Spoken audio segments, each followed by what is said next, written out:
retail for me is where the brand, it truly comes to life.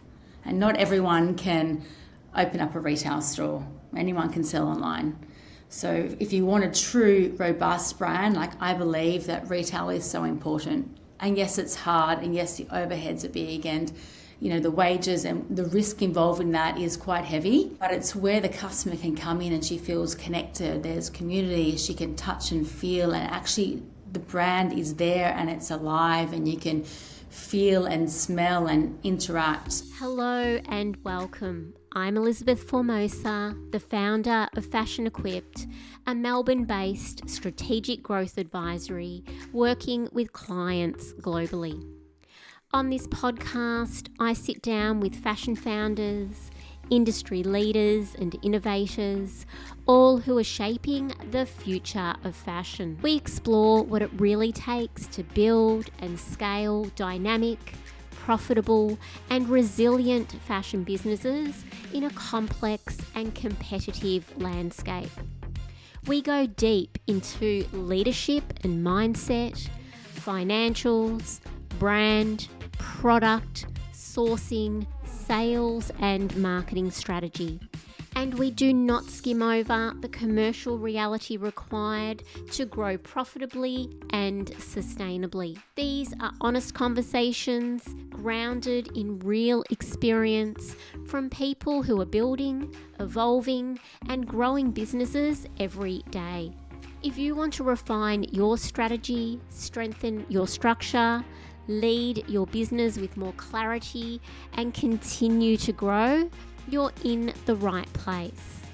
Let's do this together. Let's take your fashion business to the next level. Welcome back to Fashion Business Mindset.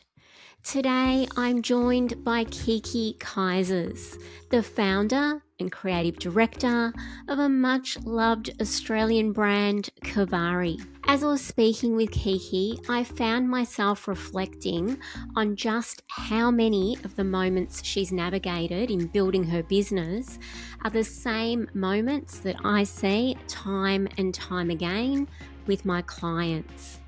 The early risk, the pressure of growth, letting go to scale, building a team, protecting margin, and making decisions before you actually feel ready. These are not isolated experiences.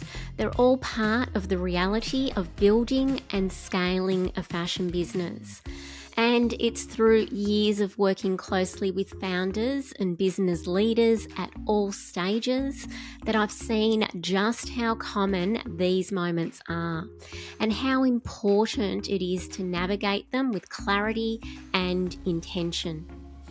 What I loved about this conversation is that Kiki speaks to all of this with absolute honesty. From starting with just $200 and a market stall, to building a multi-channel brand across retail, e-commerce and wholesale, to the discipline and mindset required to sustain and scale. So in this episode, we cover the early days of building Kivari and the decisions that shaped its growth, the transition from founder-led to building a leadership team and letting go, how to approach multi-channel strategy across retail, e-com and wholesale, the discipline required around product, margin and operational decisions, evolving your product while staying true to brand DNA, founder visibility and building connection in today's market, the mindset shifts required to grow alongside your business, and so much more. This is a grounded and highly relevant conversation for anyone building, scaling, or re-evaluating their business. I loved every minute of my time with Kiki, and no doubt you will too. So let's dive in. Kiki, welcome to the Fashion Business Mindset podcast. Thank you. It's great to be here with you, Elizabeth. Same. Can't wait to dive into all things Kivari today. But before we do, I'd love to wind the clock back just a little bit and ask you to take us back and share what life was like before starting your brand and what actually inspired you to take that massive leap to start your own brand in the day. Yeah, so my life before Kivari looked extremely different. I studied radiography, so I worked in hospital settings, and I left that the first time to move to England, and then from there I moved to Dubai to become cabin crew. So for 3 years I flew around the world, loving life. And I feel there were so many cultures and experiences I had in that 3 years that I really kind of brought back to what Kivari is today. So after 3 years I came back to Australia working as a radiographer again, and it was probably about 6 months into that stint that I went to Bali with some friends, and while I was over there I became super inspired. So inspired that I took my last $200 spending money that I had. I sketched up some little coin wallets on this piece of paper and took it into a leather manufacturer and spent my last $200 getting this production made. I changed my flight, my friends came home, I stayed, waited for the production to finish. I then packed it in my bag and flew home and set up a market stall. The brand had no name, it had no plan. I didn't have any idea what I was doing, but I had this kind of internal belief that I could create and be something bigger than myself. And yeah, it was a pivotal point, and that's how Kivari started. Amazing. And that has certainly, that belief from the early days has certainly powered everything that you do today. Yeah, it's never left. It's always been there to create something. And I think a lot of it was centered around this want for freedom, this want for freedom to live a life on my terms, this live a life that I loved, live a life of travel, and be able to create something beautiful and share it with the world. Yeah, and that kind of, you can see it in Kivari today. It's this sense of freedom. When you put the garment on, you feel free, you feel effortless and at ease. And that's what I think I love most about your brand. It seems very aligned with you and your lifestyle and the way that you are living your life today. So looking back today, I know there would be many defining moments, but are there any that you can recall that in those early days really stand out from those early days at the market stall to the trajectory of running the business as it is today? How has your role as founder evolved, and what has that journey been like? It's been an interesting journey. I think there's been a lot of defining moments along my career, I guess. The biggest defining moment for me is signing my first retail lease. It was scary. How am I going to pay this 5-year lease? And saying yes to that before I even felt ready.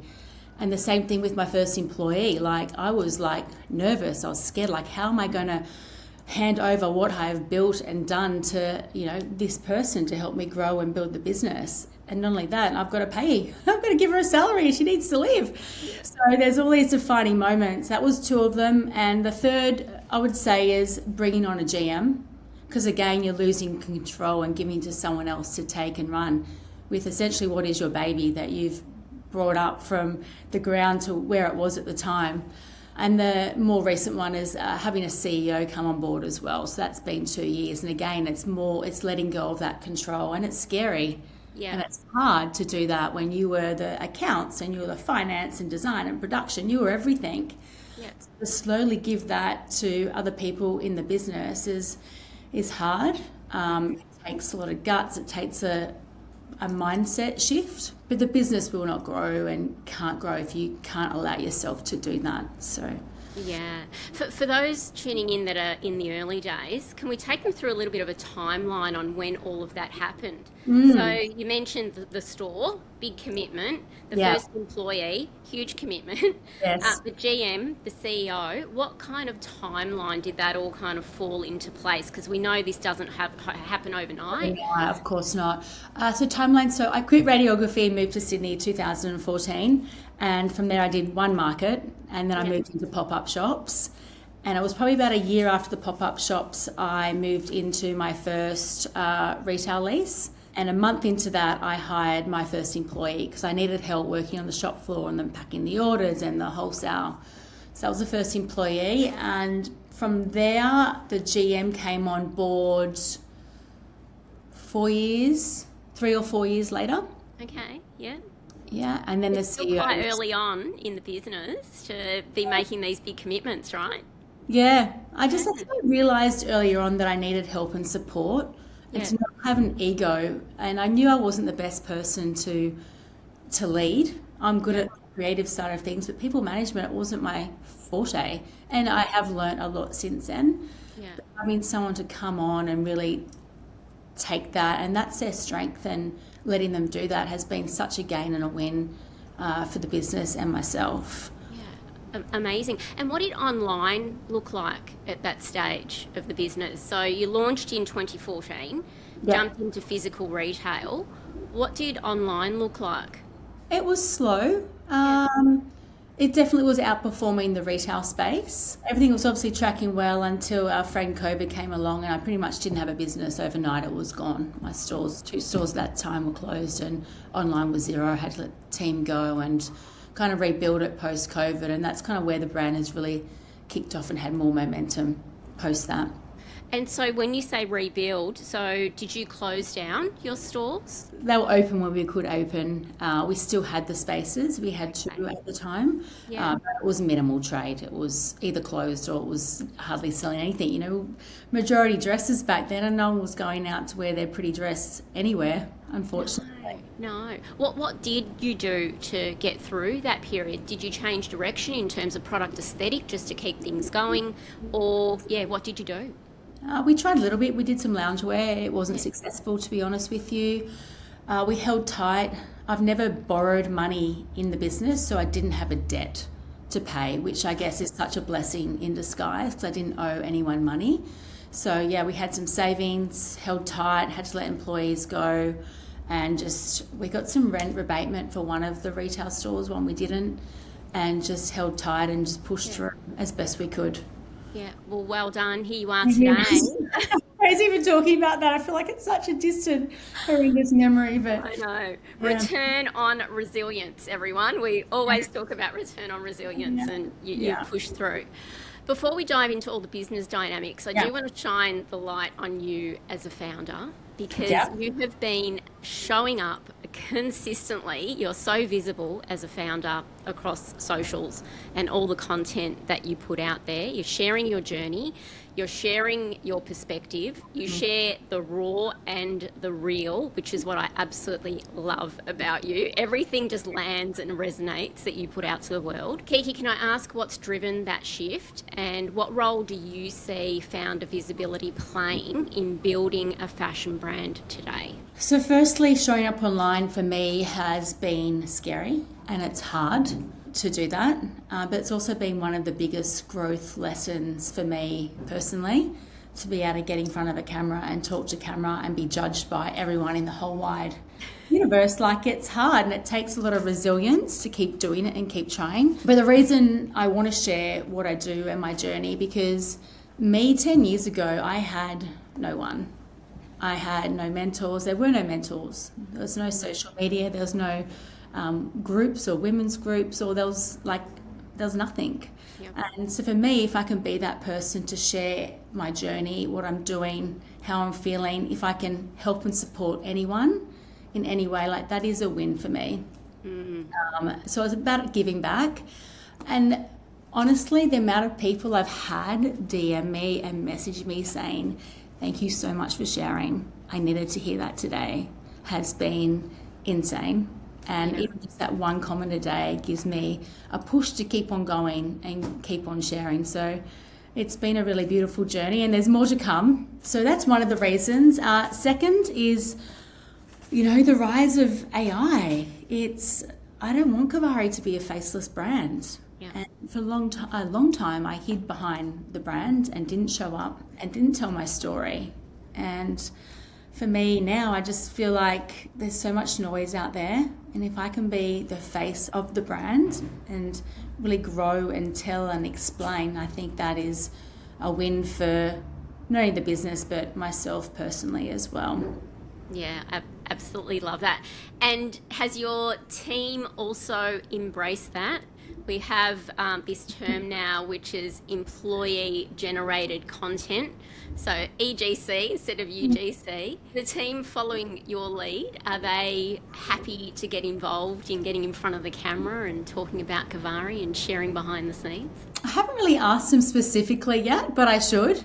But they are my biggest supporters and biggest fans because they know how hard it has been for me. And they've seen me grow so much from when I started doing this a year ago to now. So they're incredibly proud and support me through it all. But yes, I definitely should get them in front of the camera a little bit more. Well, we love everything you do. Like I said, you definitely stop me scrolling, and I'm one of those people that always walks away inspired from your posts. So you're doing an incredible job. Thank you. And I think just humanising your brand, it is so powerful. You know, we all connect to the people behind the brand, not just the product. But you've also got an incredible brand and incredible product. So you've got the triple threat there. Yeah. So let's talk about the brand, Kiki. So Kivari has a very clear and recognisable brand identity. Yeah. How do you stay true to that DNA while continuing to evolve, you know, keeping things new, keeping things fresh? And how do you keep your customer engaged and connected to the brand? Yeah, it's a good question. And when I think about it, Kivari is never like a trend-based brand. Yes, we have got trends, but Kivari's always been about a feeling and how the customer feels when she puts on a garment, or how she, you know, that feeling of freedom and escapism and ease when she wears it. So staying true to that feeling has definitely helped the brand build and evolve. We've expanded categories. Knitwear has been really successful for us, denim, outerwear. So we're continuing pushing and learning and trialing. So I guess within that, staying true to who we are is we know what she likes. We know what she wants. She wants texture. She wants this feeling of freedom when she puts on a garment. So if we can provide that to her, she's on board. But I'll be honest, we've tried previously to pivot too far away from the brand DNA. And she'll tell you straight away. She will tell you in the retail stores when we have our activations. And she'll tell you because she won't buy it. So it's really important. So when you're testing and trialing something new, you've always got to make sure you're watching your data straight away. And we've tested things like denim pieces like what I'm wearing today, and unsure whether she'd like it. And it's one of our best performing categories at the moment. Wow. So anyone listening who's wanting to test and trial new things, like, give it a go, but stay close to your numbers. Watch the numbers and get the feedback and pivot quickly if it's not resonating. Yeah. I love how you simply said she'll tell us if she doesn't like it. She won't buy it. It's as simple as that, everyone. We don't have to overcomplicate things, do we? It's a pretty clear message. I love that you've expanded your categories and you've been exploring. I think that, you know, that's, I guess, the true mark of someone that's continuing to move forward, explore, innately knowing what their customer wants, needs, but also having that bravery, because it's not easy to invest in new categories. You know, diving into the unknown. Of course, you're going to do all your research and you're going to stay connected to the data.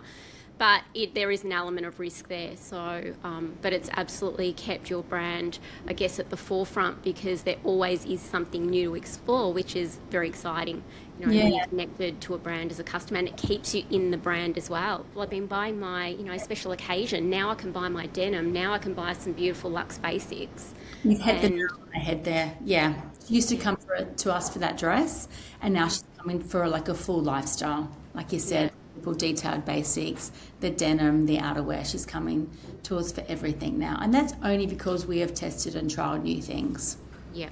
Amazing. Well, let's talk about the product, because in addition to having such a strong brand, your product aesthetic has remained extremely strong while you have diversified over time. How do you approach design and product development today? And I'd love to know if you're still involved in the design and product development. And how closely is that connected to your sourcing and supply chain decisions? No doubt extremely closely. And let's talk about how your product comes to life. Who's on the team? Who's driving the aesthetic today? Are you still involved in a creative direction kind of role? Yeah, take us through it. Yeah, so back in the day, it was obviously me just hand drawing my leather sketches that then went into garment sketches on a little piece of paper. And I've actually still got some today, which is wild. I was looking at them last week. It's crazy. We don't operate like that anymore. The business was out of Bali. We had a very close factory over there. Then, unfortunately, COVID, we had to pivot and move everything to China, which we did. It was big for the business, but we pushed through. So now we have a full design team. We have the designers. We then have the product developers who work on the garments. We design 4 collections a year, and that all starts with inspiration, which comes from myself still, and that's generally around freedom, travel, and exploring the beautiful world we live in. So I come back with a concept, the design team will take it and they'll design into it, present some beautiful mood boards. I sign that off and then they work their magic. They start with the prints to start with. From there we do our block garments and then our denim. We drop about 30 SKUs per month. Of that, there's probably about 65% new. The rest is repeats and bestsellers, pieces that are true, tried and tested because we know what she likes and wants. So we make sure that's in the range. So it's a big, long process, I think, as you know, Elizabeth. We are working at the moment on next April, May and June. So we're designing, 14, 15 months out. Yeah. Yeah, you're definitely wishing your life away in this industry. You're always future. You're always forward thinking, aren't you? Like, what month am I in? What am I working on? The team work on 4 different seasons at once. It's wild because they're all overlapping the different stages of production. So, yeah, it's a lot, but it's fun and we love it. It's, the crazy world of retail. Yeah. Can I just ask, so we spoke about earlier on how you built, you had your first store, your first employee, the GM CEO. With your design team, when we think about the timeline, when did you hand over, the sketchbook and say, okay, I'm employing a designer here, and then start to build out your team? At what stage in your business did you invest in your product team? You're really pushing my memory here, Elizabeth. I had my first store in Freshwater, so the first retail lease there. So it would have been 2017. I hired my first designer. Okay, so you're around 3 years into your business before you did that. How did that change things for you? And I'm asking these questions because I know a lot of people will be tuning in and they might just be them at the moment. They're a solo founder and they're juggling all of the things in their business, and they might be thinking, all right, think about that first hire and how crucial it is, or the second hire or the third hire. I always like to share, a little bit of a timeline on how this plays out in real life, not just, an org chart that we draw up and it looks beautiful, but how do we actually make this happen? What was it like when you did hire your first product person, and what did that bring to you then to be able to step back a little bit and perhaps work more on the business than in it? Oh, it was the best move I made, bringing in that first designer. The wealth of knowledge and expertise she brought into the business. I brought her in. I didn't know how to do a tech pack. I didn't know how to do anything. I didn't come from a fashion background. So having someone come in who could do the tech packs, who could source, who design, who could actually fit a garment properly, it was a complete game changer. We worked really closely together and it was fun. We'd go to Bali, we'd go surfing in the mornings, we'd go to the factories, we'd fabric source, and her and I just bounced off each other. So bringing that expertise and that skill set that you don't have so you can focus on driving the business forward it's an absolute game changer. Yeah, amazing. And if we think about your product team today, is there anything from a technology perspective, AI, you mentioned AI before, because we know that workflows in businesses are evolving quite swiftly. Is there anything new that you've brought into the product development methodology that perhaps you weren't doing a few years ago? We've lightly touched on AI in product, but not deeply as yet. What we have done is print inspiration and design, and just having to print and just dropping on body just using ChatGPT. Like, it's so simple, just for a quick visual of what it actually looks like. Okay. And just quickly doing colour tweaks just with AI just to see what it might look like on body, if it's blue or red or green or whatever colour we have in our print. So they'll like instant tweaks and changes like that. But in terms of a real process and system, we haven't yet implement into design. I feel they would be one of the last teams in our business to be on board with that. I think there's more data analytics that would be more streamlined first, and customer service. Design is obviously quite creative and subjective to the person doing the measuring and the sketches. That's kind of the last one that we would look at. But I mean, every business is different. There might be some great tools out there. Yeah. Oh, there's so much coming at us at the moment in every area of business. It's quite overwhelming. It is. Business owner on AI. Yeah, we're building out like a fashion tech stack. So basically just doing a lot of research in the industry at the moment in terms of, okay, product development and design, what AI solutions are out there for that? Finance, merchandise planning, customer service, the list goes on. Yeah. And it takes a long time, not only just to find the tools, because they're changing every day. You know, something will be released and then it'll be replaced by something better tomorrow. So that's moving so quickly. But then also the reality of actually implementing it into a business. So, you know, sitting in the demos, really understanding. And you have to understand the traditional workflow to then be able to understand what the AI solution can be. It's a lot of work. So I can understand that, you know, there will have to be a phasing in of AI in any business, and with a big dose of reality there as well. But you mentioned data. So are you using technology for merchandise planning and doing all of that analysis? Do you subscribe to any AI platforms or any technology or software that helps you to do that even better? We haven't fully implemented it as yet, but I'm definitely, for me as a business owner, I'm very across Claude and Claude Coworker. It's a tool to use at the moment. I mean, this could change next week. At the moment, they're the tools I'm using, and they can definitely plug into the back of your Shopify, your TRSs and your management systems to pull data quickly and in real time. Yeah, some good insights there. I love Claude because you can get a dashboard. You can have all of your data.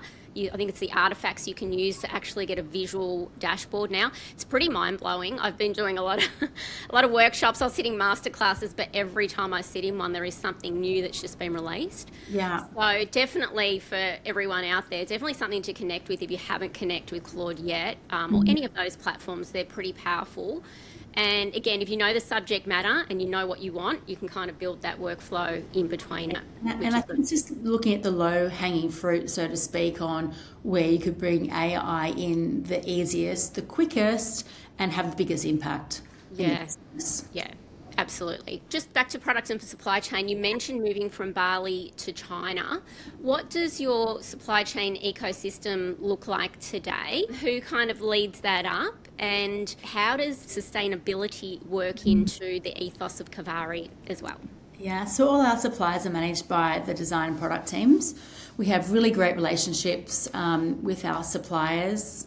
We have one still in Bali and the rest are all in China. We've been working with one of them for over 5 years. I think it's really important to build those relationships. They're part of the team, they're part of the business. I was recently just in China actually with them at one of the trade fairs, which was insane, coming to looking at all the beautiful new fabrics that are coming out, the technology they're using. So it's really beneficial if you can get over there for those trade shows. It just completely blows your mind of what is possible and just inspiration you get over there as well. So we have about 7 manufacturers in China that we work really closely with. They've all got their pluses and minuses, and it's about working with them and working out what their strengths are. Some might be great at woven, others are great at cut and sew or print placement. So it's just spending that time to really understand how they work. You can maximise that relationship together with them. Yeah. How did you initially do the transition from Bali to China? How did you even start? Did you have a referral to a manufacturer that you're like, okay, well, I can trust that and I can pursue, that lead? Or was it a trade show? How did you even get started?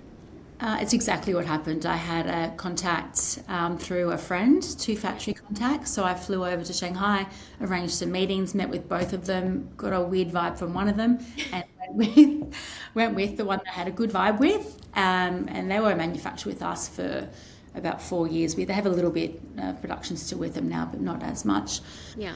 So it's about going and meeting them face to face and trust your intuition. I mean, as females, we are so intuitive. So just go and see how you feel and feel alongside them. So that's how the pivot came about. So I was already talking to these manufacturers actually before COVID even hit. So it was lucky that I had that on the side and I could pivot from Bali over to China. Not easily, but it was easier than most people probably could at the time. Yeah, yeah. It's so important to always be thinking ahead, isn't it, really? Because if you didn't have those initial kind of leads or opportunities there, it would be pretty overwhelming to say, okay, I've got to start from a blank piece of paper. Where do I go next? So, Exactly. yeah, And I think it's about spreading the risk out as well, not just having all your eggs. They always yeah, say this, but don't have all your eggs in one basket. Have yeah. multiple manufacturers because you don't know what's around the corner or you don't know their circumstances. So it's best to have a few really good contacts of manufacturers. Yeah, absolutely. And it's hard in the early days, isn't it? Because you don't have that volume to be able to have multiple manufacturers. It's like, oh, okay, you want to be meaningful to each supply chain partner. So Yeah. therefore the business has to get to a certain level and then you can start expanding. But it can be quite a challenge in those early days to do that. It can be. It can be a double-edged sword, so to speak. But I think, manufacturers now, some are doing really low units. I think it's changed from what it was 5, 10 years ago. So Yeah. you send people just talk to them and explain, hey, I'm just starting out.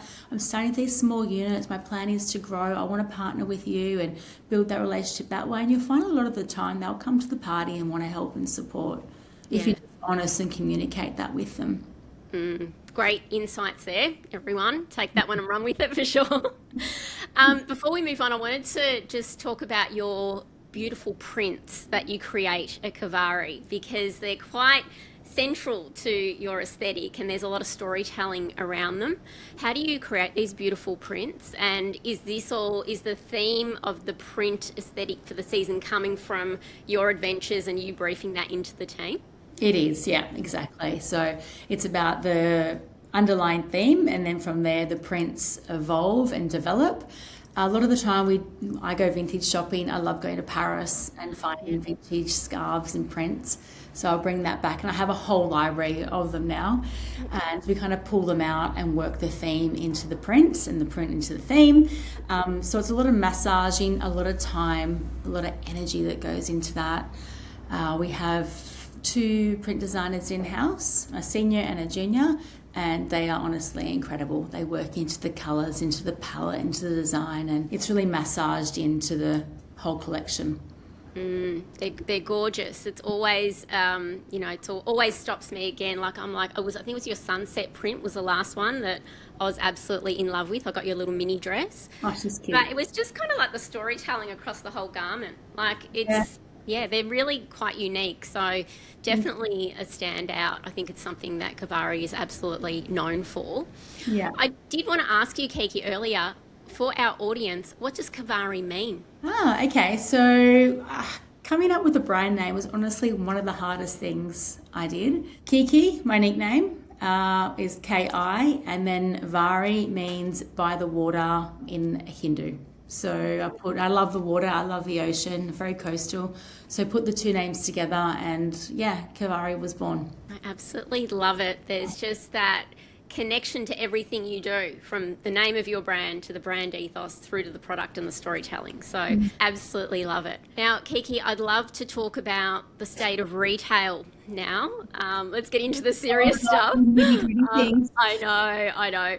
The retail landscape has shifted significantly over the past few years, and there's clearly a level of economic pressure and uncertainty in the market at the moment. Now, running a multi-channel brand today brings a level of complexity across retail, e-com and wholesale, of course.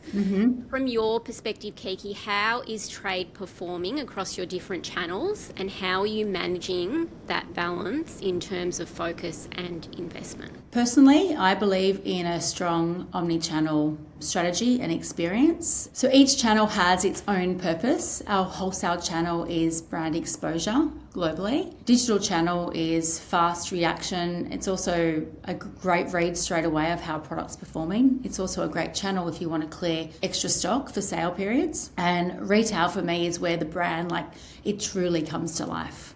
And not everyone can open up a retail store. Anyone can sell online. So if you want a true, robust brand, I believe that retail is so important. And yes, it's hard, and yes, the overheads are big, and the wages and the risk involved in that is quite heavy, but it's where the customer can come in and she feels connected. There's community, she can touch and feel, and actually the brand is there and it's alive, and you can feel and smell and interact. So for me, that strategy is this omni-channel strategy where those three collide and come together to make a really strong brand. From a business perspective, at the moment with what is going on in the world, it's maintaining like really strong discipline across the three channels.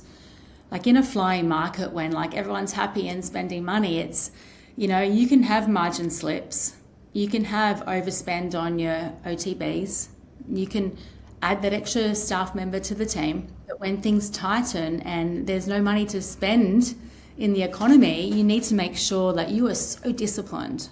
You're so disciplined in protecting your margins and holding the margin. You protected your OTB and you're making the team like really tight and not having any room for slippage. So I think in a market like this, you've got to be really disciplined and stay really close to your numbers. Yeah, that's very powerful. I think firstly, very powerful across how you explained each channel has a very clear purpose for Kivari.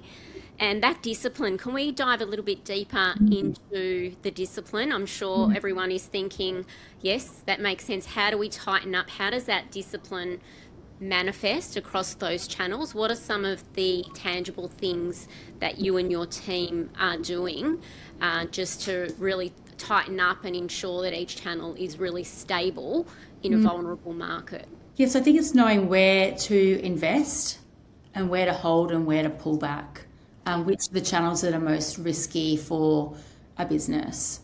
For retail, for example, we want the strongest, best team there is out there to really drive that channel. And from a head office perspective, we want to make sure what we're buying is like the best possible stock we can possibly have. It's backed by previous data on what have been the best sellers and what the customer wants. There will probably be, we still always test because you need to test to grow, but maybe there's not as much testing in these type of markets. And for wholesale, I mean, wholesale is just the product's already there and designed. It's literally a channel to sell. So wholesale is not as risky as the other two. Yeah. And you talked about margin. What are you doing right now to protect and optimize margin in the business? I think we're just watching over it very closely. We have a margin target, and at times we like really love a piece of clothing, but we're not hitting margin on that piece. And usually in a flying incredible market, we'll be like, okay, we're just going to put it in the mix anyway. But the decisions have been more recently like if it isn't hitting target, we're not going to go ahead with it. Yeah. So it's making those really tough calls, even though you love something so much, but if you can't hit the target margin for that, it's not even considered. So it's really strong on your discipline and your systems. Yeah, I love that. So discipline across best experience in store, discipline across having the best stock, so the best merchandise plan and product mix available that you can. Pulling back a little bit on testing, so where you might be a little bit more ambitious and you're trying and you're testing, just pull back a little bit there because there's a level of risk, I guess, associated. Super strict across margin where, you know, if it's a bit more of a buoyant market, you might have a little bit more flexibility. Is there anything else around operational expenses that you've just thought we're just going to pull back there? It could be across marketing or content creation or any of those things. Like when you look at, you know, I guess the hierarchy of priority and what's absolutely necessary to keep the business buoyant and then where you can pull back. Is there anything else? Because I know our listeners will be thinking, you know, what can I do right now to work more efficiently while things are, you know, they're quite vulnerable? I think for me, marketing is one that I've always pushed and pulled with our CEO because I don't want to pull back on marketing. I think you need your marketing to grow and reach new audiences, like our digital spend and activation. So I think marketing is one that I always will try and protect. You can monitor your data in marketing better to make sure you're getting a better return on investment and your role is just holding tight. So really eagle hawk eye on those numbers in your digital marketing. But in terms of cutting the top line number, I wouldn't do that. I would try and make it perform a lot more efficiently rather than holding back. So marketing efficiency, everybody, very, very important. Do more with what you're doing, basically. Do more with less if you can, or if not, just optimize what you're doing. Take that to the next level. Let's talk about stores, that amazing channel, which is really where Kivari comes to life. Now, I believe you currently have 14 stores. You said not everyone can do retail. I agree, and Kivari does it exceptionally well. So 7 stores in New South Wales, 4 in Queensland, 1 in Vic, 1 in SA, 1 in WA, I believe. What has given you the confidence, Kiki, to continue investing in physical retail as a growth channel? You've mentioned the experience, and not everyone can do retail. So you've obviously cracked that code over the journey. But yeah, talk to us about the confidence. It's not just, 2 stores or 3 stores. We're talking about 14 stores. And when I look at the timeline, it seems to be in quite a short period of time that you open those stores. It may not feel like it, but I guess when you look at a typical fashion business and the trajectory of their retail footprint, it can take a lot longer often for other brands. So yeah, talk to us about that confidence. Well, first, I believe in the omni-channel retail experience because it's a touch and feel. Customer comes in, she feels that she's immersed in the brand. And more with AI these days, like people crave that human connection, and it's only going to get stronger with the implement of digital, like online models and faces, like what is real and what's not real. Yep. What is real is walking into a retail store, being served by a human connection, touch and feel, and immersive in that brand. So I'm very strong on the retail. What's given me confidence to keep on rolling out stores is the numbers. The numbers are saying to do it. We look at the locations. We're quite specific on where we open retail stores. We don't want to be everywhere. We don't want to dilute the brand. We want a really strong brand presence. Places like Byron Bay, which we've just revamped, Noosa is coming up next. They're coastal destination lifestyle locations. They have the foot traffic. They have our customer there, whether she's living there or on holiday there. So we're very specific at where we target to open our retail stores. And the confidence to keep going is, it's kind of a formula now. We know what works. We know the destinations that work. We know what foot traffic we need outside the store for it to work. We have a vision, and it refines as each store comes along, but it's a formula of, the textures, the change rooms, how big they are, like what type of curtains we want, where we want the linen sofas, like it all gets, I wouldn't say it's easier, but there is a formula and a system behind it that has made it a lot easier. Is each store a community hub for Kivari? Has it been important from a building community perspective? Is that how your stores are seen? Yeah, 100%. We have sip and shop once a month. We bring the community together.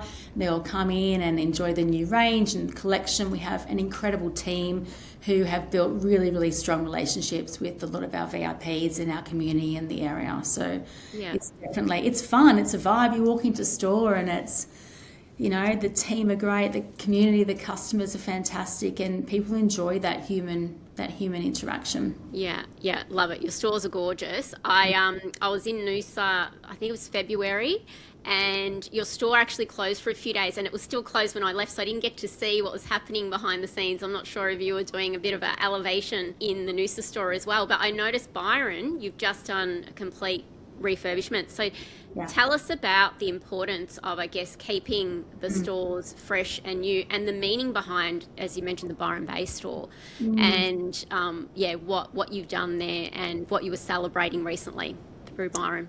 Yeah, so Byron Bay store, we signed that lease 2017, end of 2017. My dad had just passed away, and the store means a lot because that lease came 2 weeks after he passed away, when I didn't want to do anything. I was like, what's the point of living? Why am I pushing so hard and doing this? And this store just landed on my lap. I got called by a friend saying it's available. Now, this is like the best site in Byron Bay. If you haven't been to Byron, when you go there, you'll see it. It's incredible. And I could have easily said no. I wanted to say no, but something inside me said, just keep going. So I did it. The store has such a beautiful energy and feeling. And we've recently closed for a month and renovated it. It opened last month. We had a big party there with friends of the brand and the team and some businesses in the area celebrating the store. It has the same energy and same feeling. It's just a new, refreshed look that aligns with the Kivari vision and where we're going in the future. Yeah, congratulations. That's beautiful. And that connection to that store is, pretty profound. Yeah. 14 stores, congratulations. If you were to kind of, zoom out, what do you feel is most unique about the in-store experience at Kivari? I think it's the warmth of friendliness and openness of what the team embody as Kivari and what they deliver. Yeah. Think Is there that. anything that you do differently? Because you talked about earlier how not everyone can do retail. So obviously that experience, handpicking your team, the beautiful aesthetic. Is there anything else that you're doing differently that when you look at Australian retail at the moment, you're like, we're definitely a standout in those areas?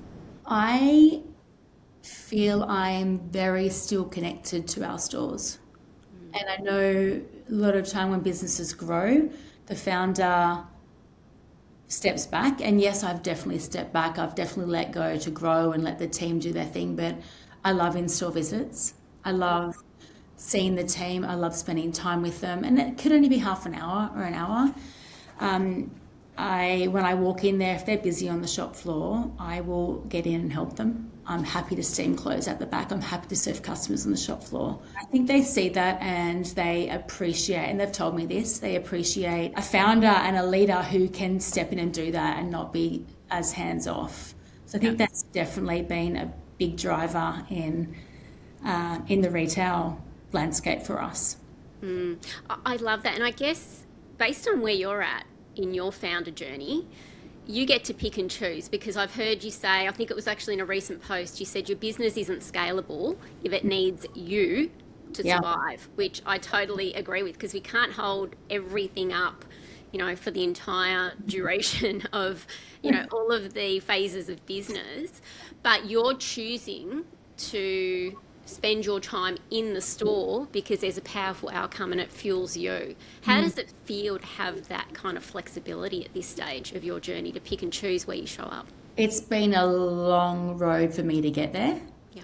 And for any founder would know this, like it's to be able to trust the team and be able to lead but not be in the room. It's a lot of personal growth and development to get to that state, but I've still got so much to go, but I believe I understand the concept and I am getting there. So to be able to take time off to go to Noosa, visit the store, take my family up there, and spend that time, I think, any of the stores, I think it's important to be able to do. More important as we move into this kind of uncertain time to hold connection with your team and the face of the brand, essentially, who is the retail teams. Let's talk about your leadership style, because I was going to go into culture, but I'd rather touch on how would you describe your leadership style based on everything you've just shared and the journey you've had, and how does that influence the culture of Kivari? It's very different today than what it was in the beginning. And you're there in the beginning, you're doing everything. You're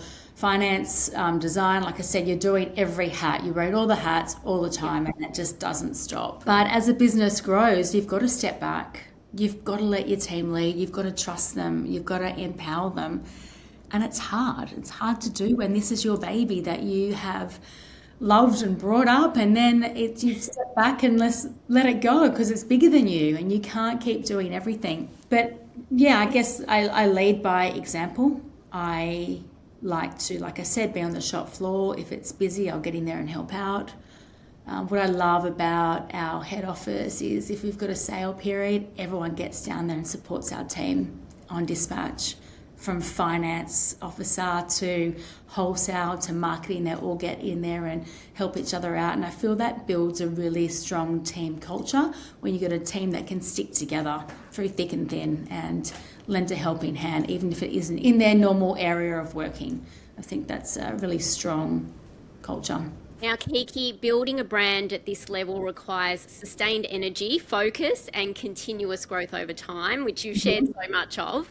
What mindset and routines have helped you navigate the demands of building Kivari and maintain the energy and the focus that's required to operate at the level that you do? Building a brand and business has honestly been one of the hardest things I've ever done, but it's also one of the biggest personal development journeys I've ever been on, and I think any founder can relate to that because you can only grow at the level your business grows. And so a lot of it is this personal development you need to do in the back end. And for me, like, to do that, it is non-negotiables of I'm going to the gym every single day. I'm getting up. That means getting up at 5 o'clock in the morning. I'm up. This morning I was up down there at 5:30 before this call. It's just that 1 hour of me time where you can think, you can get clarity, you can clear your mind out, ready for the day ahead. So I think it's really important to look after yourself. Take time out to spend with your friends, take time out to spend solo, go on your walks, and get around people who want to see you win. I think has also been a really big one for me this last year. Let's talk about that drive. So, because I did see a post, I think you were in Hong Kong and you'd like landed quite late, and then you're like, I was still up at the gym at the crack of dawn. You said, you know, I didn't want to go to the gym. I didn't feel like going to the gym. I was tired. But as you said, it's become a practice. It's become a routine and a non-negotiable. Is that something that has always kind of come easy for you naturally? Like, are you a morning person, or is it something that you've just basically been disciplined on, that word discipline, and you've just made it a non-negotiable practice? Have you been consciously done that? Yeah, it's conscious. I think it's, you know, motivation can only last so long. You get up and you're motivated and you're like, yeah, I'm going to the gym, and it kind of dies after a few months, right? Yeah. But if you can keep on maintaining this momentum, and when momentum dies, it becomes, you know, it's a habit. It's a daily habit where you get up and do it every single day. Yeah. And once it becomes a habit, it's just, you just do it automatically. So that's definitely been a big driver in exercise, and in health, and in business. There's a great book, Atomic Habits. I don't know, you should definitely read it. Yeah. It's an old school one, but I love it. It's about your daily habits and making them something you do every day. Yeah, I love that. That's another thing you share a lot. Like, anything that you're reading, like, always screenshot. I'm like, what's Kiki reading now? So and look, through your socials, you share a lot around your commitment to personal and professional development. So you've mentioned that, it's been a journey, like you've really grown and you've evolved over time.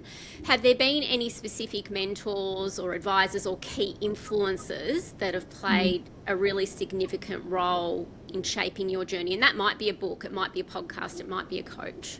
Yeah, I try to read now 10 minutes every single day, as much as I can. In the beginning, I never had anyone. I didn't have mentors or podcasts or anything to listen to.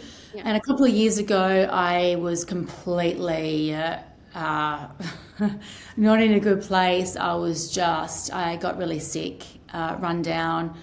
I didn't even want to really run my business anymore, which is so crazy, because now I'm like, let's keep building, let's keep going. And because I was doing too much and I wasn't protecting my time, I wasn't protecting my energy, I wasn't looking after my health and making that a priority. That all came with bringing on a coach to support me personally. So now I have an external coach that I work with. I also attend a lot of events, in-person events or masterminds. I was recently in Tulum with a bunch of 10 other incredible females. Have a coach as well internally that works between myself and my CEO, which has been really valuable. Highly recommend, because you really need to make sure yourself and who's leading your business, you are aligned in everything you do.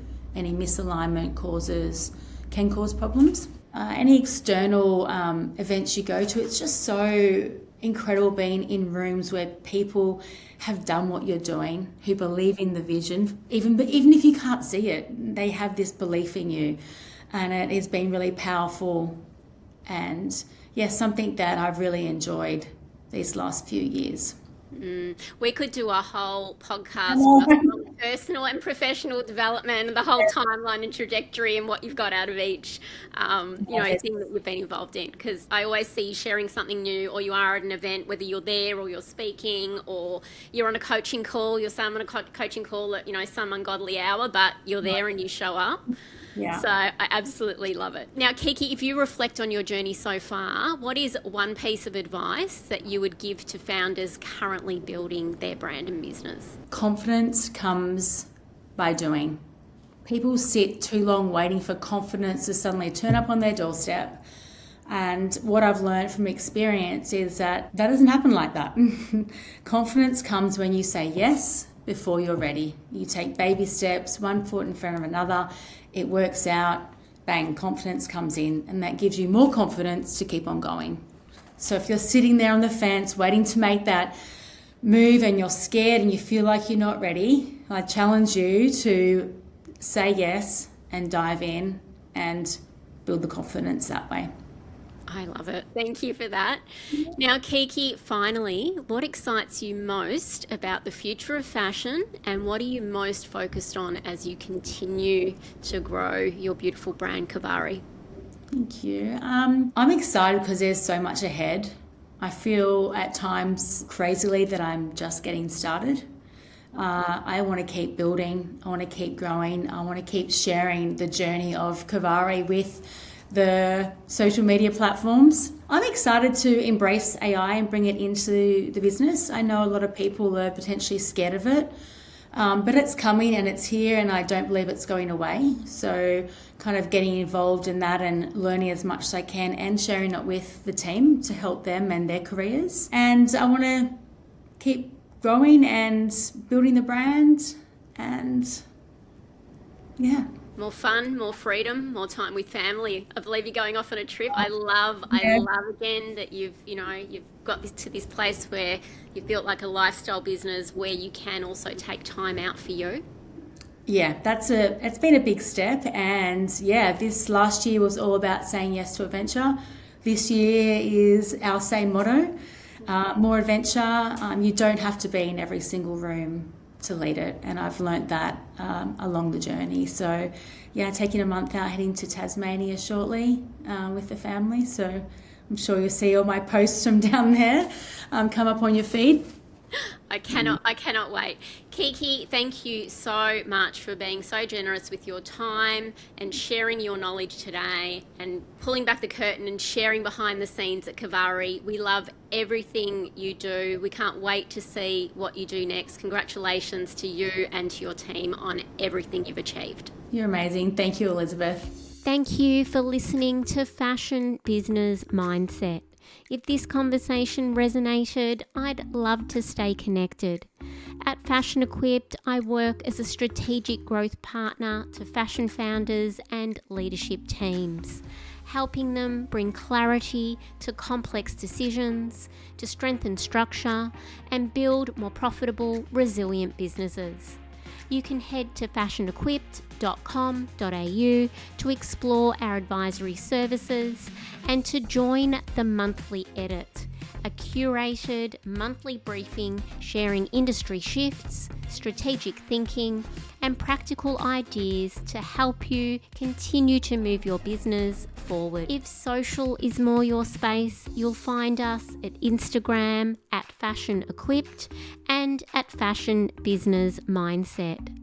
Wherever you are on your journey, my intention is simple: to help you work more strategically, lead more confidently, and build a successful fashion business. If you're enjoying the conversations this season, I invite you to leave a review.